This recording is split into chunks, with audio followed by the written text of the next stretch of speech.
So the main event of UFC 272, which is Jorge Masvidal versus Colby Covington, just wrapped up, with Colby Covington coming out as the victor by unanimous decision, pretty wide scorecards, and it was a pretty dominant win for Colby Covington. So we're going to be breaking down all of the rounds.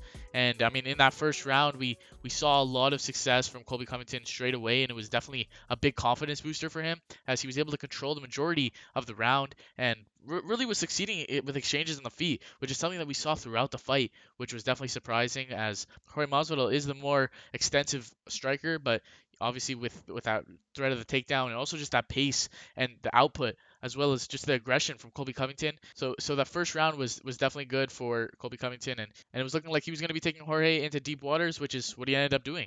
Yeah, and in that second round, pretty much just more of the same, really. Just Colby controlling Masvidal and really using his strengths, being his cardio and his wrestling, and even had a really good mix of different looping shots thrown in there and a variety of different shots. I managed to catch Jorge a lot throughout the entire fight, and especially in that second round where he's finding great openings and just landing. But also, man, the threat of the takedown was such a big attribute as he just managed to utilize that so amazing to also increase his success on stand up and just yeah, that second round just controlling and pretty much dominating. Yeah, and Masvidal was actually setting up those leg kicks and was starting to chop down the tree a bit, and had a couple impactful leg kicks throughout the second and third rounds, and as he was going forward, and I mean that third round was another big round for Colby Covington, and maybe even one of his biggest ones, where he was really dominating and still just completely putting an onslaught on Masvidal, which I mean it's what most people expected, it's what the bookies expected,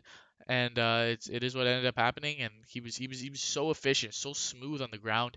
His transitions and everything he was doing was just outstanding, and he was able to get the job done.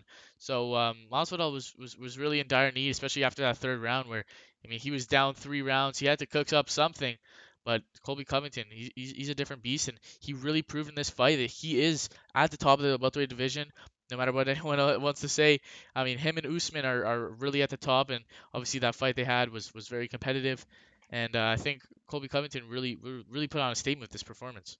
Yeah, and then following into that fourth round, just absolute fireworks. What a crazy round. As you see Colby absolutely lighting up Masvidal on the feet, something most people didn't expect it, and just using his pace, his pressure, and was unloading. It looked like Masvidal was going to go down, but managed to go through the fire, Masvidal, and then catches Colby with a huge hook that puts him down for a brief second, but Colby with his heart just bounces straight up like a cat. And I just had an amazing recovery pretty much and just back at it as he was just kept attacking Masvidal, pushing the pressure, which was a key attribute to his win. Always backing up Masvidal against the cage, and what led to a lot of success as well as getting a lot of those takedowns were against the cage. Yeah, and it's like that knockdown never even happened. Colby got straight up and came forward right away, started putting the pace back on Masvidal, and it's just crazy how that happened and how he was able to stay so focused. And in that fifth round, he just continued dominating and was actually really ramping up the pressure, threatening a lot of submission attempts and rear naked chokes, different moves, and he was transitioning and kind of just giving Masvidal different looks. You can just see the clear difference in their wrestling ability and just on the ground. Colby was so dominant. He really showed his skill set. And these are the best. So these are some of the best guys in the world. And Colby Covington is just dominating Masvidal, similar to what we saw with Kamaru Usman. And it was definitely a statement performance. But we saw at the end where they're still not fans of each other. They're still not friends, and it doesn't seem like they're gonna be coming back to terms with each other anytime soon. Definitely not. They still have bad blood. Obviously, these guys are their best friends turned rivals, turned bitter enemies, and now the fight is over. Colby Covington is dominated. It's gonna be hard for Jorge Masvidal. See where he takes the future of his career. He's 37 years old and he hasn't had the best success at the top of the division recently.